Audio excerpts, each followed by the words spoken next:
Madame, Monsieur, bonsoir, bienvenue dans l'édition Vox News de ce jeudi 23 juin 2016. Après 5 ans d'emprisonnement requis par le ministère public de la République démocratique du Congo à l'encontre de Moïse Katumbi, c'est finalement d'une peine de 3 ans qu'écope l'ex-gouverneur de l'ancienne province du Katanga. Il n'aura fallu que 2 jours au tribunal de paix de Lubumbashi pour rendre son verdict, au lieu des 8 qu'il s'était donnés. Monsieur Katumbi, accusé par le grec Alexander Stoupis d'avoir spolié et vendu sa maison, est condamné à 36 mois de servitude pénale avec arrestation immédiate, mais aussi à payer $1 million de dommages et intérêts à la partie civile, soit environ 580 millions de francs CFA. La condamnation de l'opposant déclaré candidat à la prochaine présidentielle congolaise ravive les soupçons de manœuvres politiques orchestrées par la majorité présidentielle. La défense de Moïse Katumbi a fait appel du verdict rendu dans cette affaire de litige immobilier. Dans la République centrafricaine voisine, malgré l'annonce de la libération de 6 policiers pris en otage lundi dans le quartier musulman de Bangui du PK5, 6 autres seraient toujours retenus captifs. Les ravisseurs du groupe d'autodéfense du PK5 réclament la libération de 26 musulmans, interpellés dimanche suite à un contrôle de papier. Demande à laquelle le ministre centrafricain de la Sécurité, Jean-Serge Bokassa, a répondu que ces personnes ont déjà été relâchées. La médiation lancée par le député Amadou Aboubakar Kabirou et des membres de la société civile du quartier PK5 se poursuit. L'opération militaire de la MINUSCA, qui a permis l'exfiltration lundi des 6 premiers policiers, a fait au moins 7 morts et 13 blessés. Nouveau code pénal au Cameroun. L'Assemblée nationale a adopté la réforme du document, une refonte préparée sans concertation préalable selon l'opposition, la société civile camerounaise et des défenseurs des droits de l'homme. Parmi les 370 articles du code passés en revue au Parlement mercredi, certaines nouvelles dispositions soulèvent particulièrement la controverse. Par exemple, le maintien de la peine de mort, l'introduction d'une disposition qui concède l'immunité dont bénéficie déjà le président aux membres du gouvernement en exercice. Il y a aussi le maintien de la pénalisation de l'homosexualité, réprimée dans le pays d'une peine pouvant aller jusqu'à 5 ans de prison ferme. Mais ce qui fait le plus débat, c'est l'introduction dans le nouveau code de la pénalisation de l'adultère, notamment des hommes. La dernière réforme du code pénal camerounais remonte à juin 1967. Après 25 ans, des Togolais veulent revisiter leur conférence nationale. Des acteurs de la conférence de 1991 se proposent de se souvenir de ces assises en juillet prochain. Selon eux, c'est une occasion de célébrer le jubilé d'argent de la conférence nationale et de tenter de faire sortir le Togo de l'impasse sociopolitique dans laquelle il se trouve. Depuis cette conférence, le Togo n'a toujours pas connu de véritables changements politiques, comme l'exprime Jean Degli, alors rapporteur en 1991 de la conférence nationale au Togo. Les acquis de la conférence nationale souveraine ont été un peu oubliés. Tout ce qui a été positif de cette conférence et qui aurait pu être mis en application n'a pas pu l'être pour diverses raisons. L'une des raisons, c'est l'absence d'alternance que nous avons connue après la conférence nationale. Après la conférence nationale, la transition n'a pas débouché sur une véritable alternance.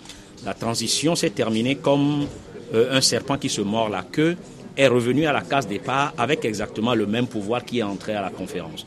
Du coup, ceux qui n'ont pas accepté cette conférence, parce qu'à un moment donné, ils ont été heurtés par certains aspects de cette conférence, et qui sont revenus aux affaires, ont décidé carrément de mettre sous le boisseau les résultats de cette conférence, alors que un certain nombre de résultats de cette conférence, comme l'a dit aujourd'hui le proviseur Tetekwe, n'ont rien à voir avec des conflits. C'était des analyses objectives et qui ont permis de dégager des solutions qui auraient pu aujourd'hui aider notre pays à aller de l'avant. Les Togolais nous avons souvent tendance à regarder l'intérêt de notre pays à travers le prisme de nos intérêts personnels et particuliers. Et c'est le président Kennedy qui disait « Ne demandons rien à notre pays que nous ne soyons en mesure de lui offrir ». Malheureusement, nous avons tôt fait, nous, Togolais, de tout demander à notre pays alors que nous ne lui avons rien apporté. Lorsque nous serons un tout petit peu en mesure de mettre l'intérêt de ce pays en avant et de nous oublier un tout petit peu au profit du Togo, je suis sûr que les difficultés que nous avons aujourd'hui s'amenuiseront. Les différents accords que nous signons, nous les mettrons en œuvre et le Togo finira par sortir de ce qu'on peut appeler une ornière comme d'autres pays en sont sortis. Mais tant que chacun restera arc-bouté sur ses intérêts individuels égoïstes, ses intérêts étroits, notre pays continuera malheureusement de vivre ces soubresauts que nous continuons de connaître jusqu'à aujourd'hui. Ce sont près de 120 000 scolaires de la classe de 3e, dont 52 000 filles, qui ont entamé mercredi au Niger les examens de fin d'année du brevet d'études du premier cycle. Seulement, ces examens se tiennent dans un contexte particulier, avec un bras de fer qui oppose gouvernement aux syndicats du secteur de l'éducation. Ces derniers ont en effet appelé leurs militants à boycotter tous les examens et aussi de bloquer les tâches administratives. Mais pour tenir les examens, le gouvernement nigérien a réquisitionné des enseignants. C'est pourquoi aucune absence n'est constatée dans les jurys. Nous, on n'a pas trop remarqué cette situation de boycott. Les surveillants se sont présentés à nous. Vous voyez, donc, à part quelques problèmes de retard, ils sont venus et tout continue bien. Quand vous passez dans les salles, vous allez voir que les surveillants sont là. Cadre d'action unitaire des syndicats de l'éducation dénonce la mauvaise foi du gouvernement qui refuse d'honorer ses engagements et procède à des réquisitions hors normes. Aucun de ces points de revendication, tant signés avec la FISEN que signés avec le CEPRES, n'ont connu une amélioration ou un début de traitement. Alors nous nous sommes dit qu'il y a un mépris total. Et devant ces mépris-là, le gouvernement ne nous donne aucun choix que d'aller à la vitesse supérieure, c'est-à-dire bloquer les notes et tâches administratives de fin d'année. Donc les différentes tâches que les enseignantes et enseignants font pour dire voilà, on a bouclé l'année. Et nous sommes allés plus loin pour dire que bon, les examens sont quand même des activités souveraines d'un État. Alors nous les bloquons parce que c'est nous qui sommes les acteurs. L'État a voulu user des dilatoires pour faire donc des réquisitions à certains de nos camarades. Pour d'autres encore, c'est de manière délibérée, ils ont choisi de briser le mot d'ordre de leur syndicat. Alors, au moment venu, nous ferons le point vis-à-vis des camarades qui ont donc décidé de boycotter ou de briser le mot d'ordre de grève que nous avons signé. Maintenant, les autres donc que l'État a réquisitionnés, ok, ils ont choisi de répondre à la réquisition. Ça, c'est aussi un autre fait. Les syndicats exigent du gouvernement nigérien le paiement des 3 mois d'arriérés de pécule des contractuels de l'enseignement, ainsi que de l'adoption d'un statut particulier.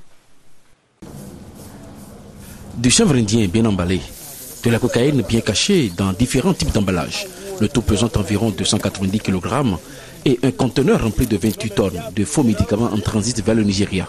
Tous ces produits prohibés ont été interceptés par les forces de l'ordre du Bénin au port de Cotonou. Nous connaissons les origines de cette drogue. La cocaïne, ça vient naturellement de Colombie ou de Brésil. La méthamphétamine, c'est non loin de chez nous, ici. Et l'éphédrine, c'est encore une sorte de drogue très dangereuse aussi, non seulement pour la santé humaine, mais ça attaque régulièrement les yeux et il faut faire très attention avec sa manipulation.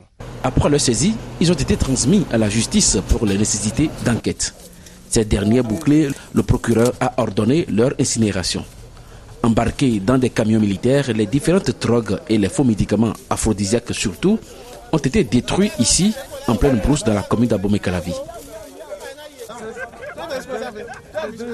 Le procureur de la République a pris des réquisitions. Le laboratoire national de stupéfiants a fait les analyses, nous avons les résultats. Et les faux médicaments ont été... il y a une décision de justice sur l'exécution provisoire pour la destruction. Les forces de l'ordre sont toujours aux aguets et cette opération de destruction vise à montrer à tous la destination finale de ces produits prohibés qui transitent par le Bénin. Les fonctionnaires du Zimbabwe menacent d'une grève nationale. Militaires, policiers, enseignants, des représentants de la fonction publique ont rencontré mercredi des membres du gouvernement.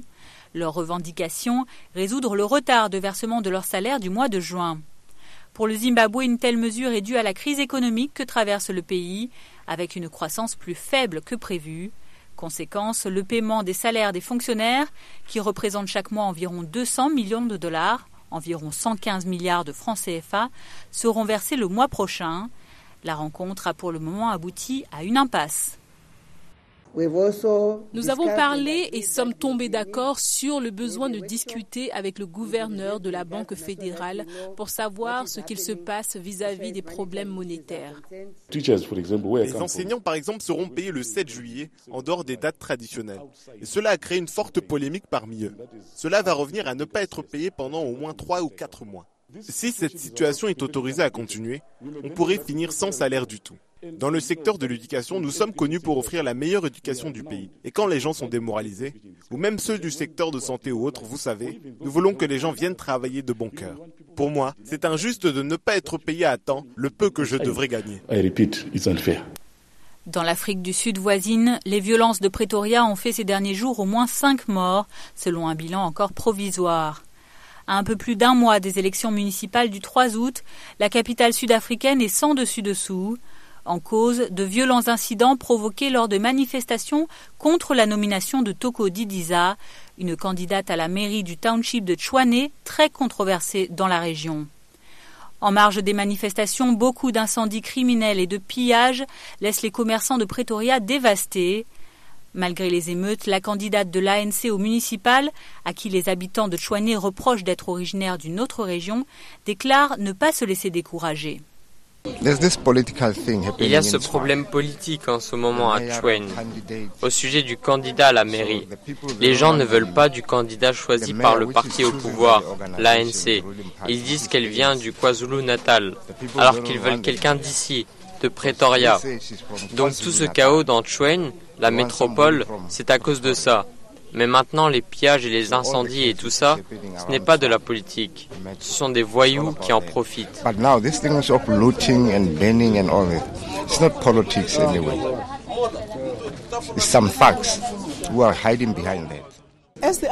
l'ANC, nous regrettons bien sûr que les récents événements aient conduit à la destruction de biens, mais aussi à la perte de vie humaine dans notre ville. À mon avis, il y aura toujours des personnes qui veulent exprimer leur opposition en utilisant des accusations arriérées sur le tribalisme. Ça n'engage qu'eux. Ce n'est pas comme ça que fonctionne l'ANC. Je veux aussi remercier la population de Tshwane qui m'a accueilli comme son propre enfant quand je suis arrivée. Je ne m'y suis jamais sentie étrangère, même avec les incidents de ces derniers jours, et je pense qu'ils ne reflètent pas le sentiment de la communauté de Tshwane. Par conséquent, je ne me sens nullement étrangère, je me sens membre de cette communauté.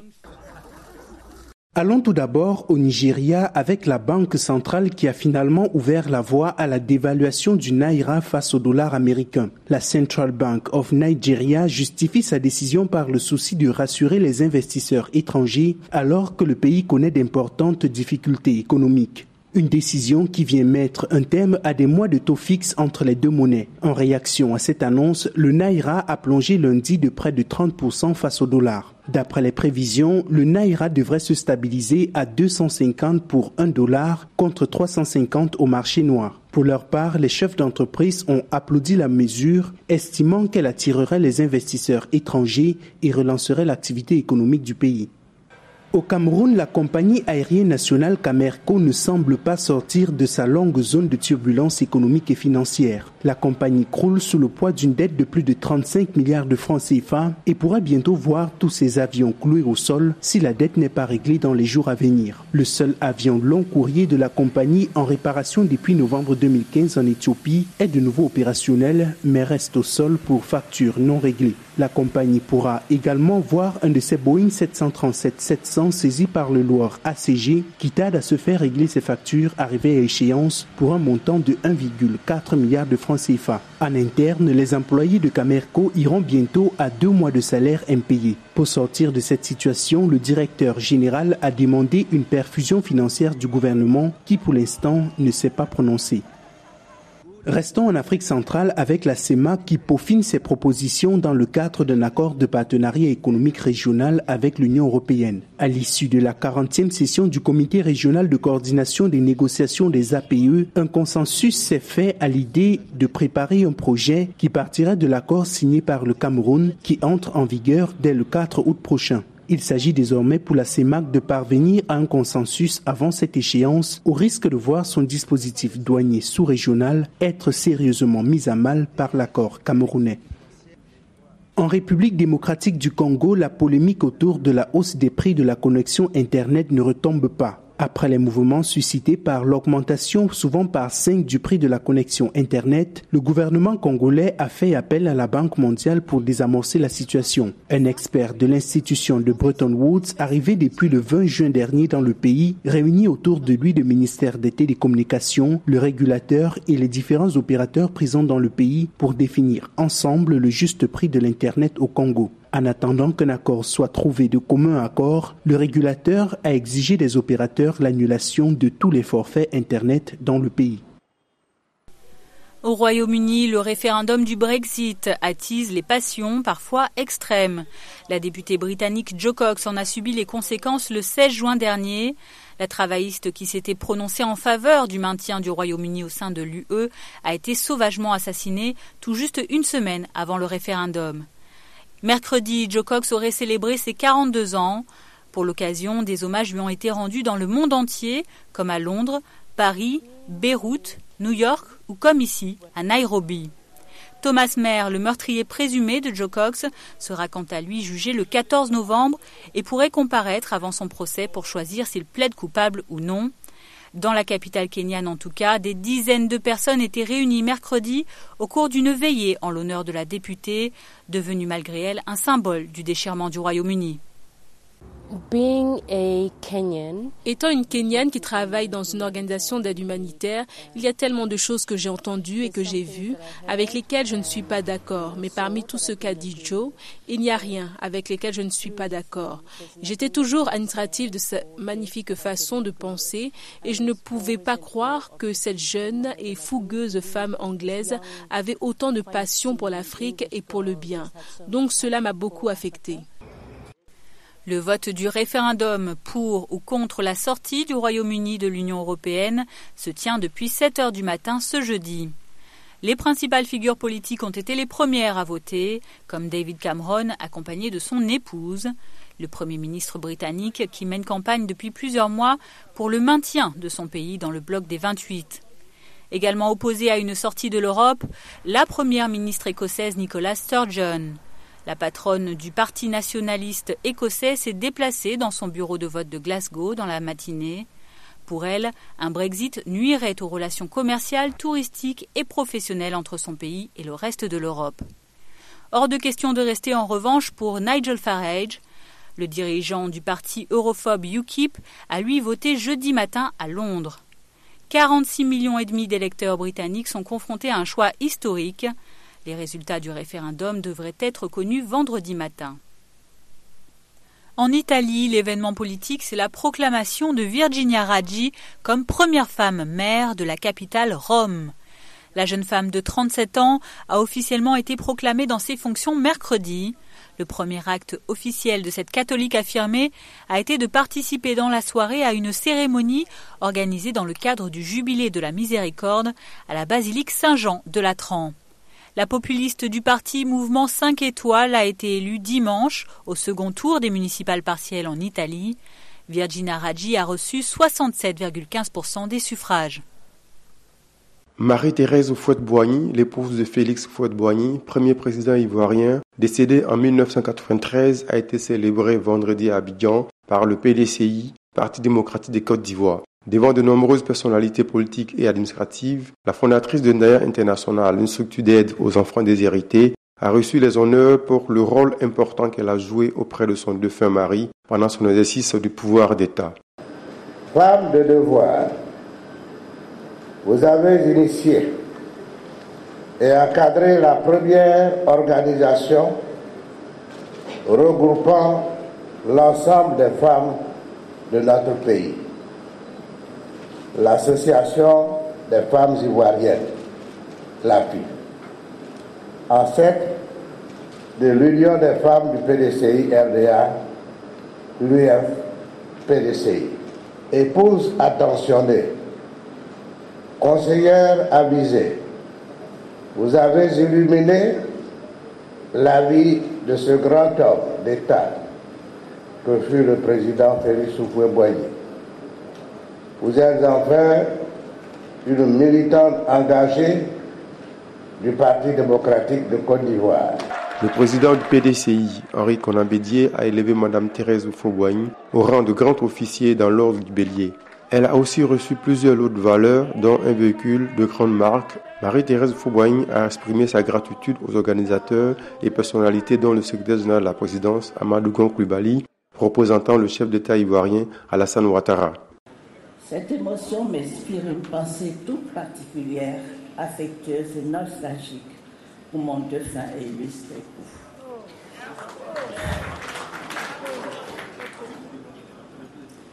Le président Houphouët-Boigny, auquel je dois en grande partie cet hommage, à qui vous avez succédé à la tête de ce grand parti.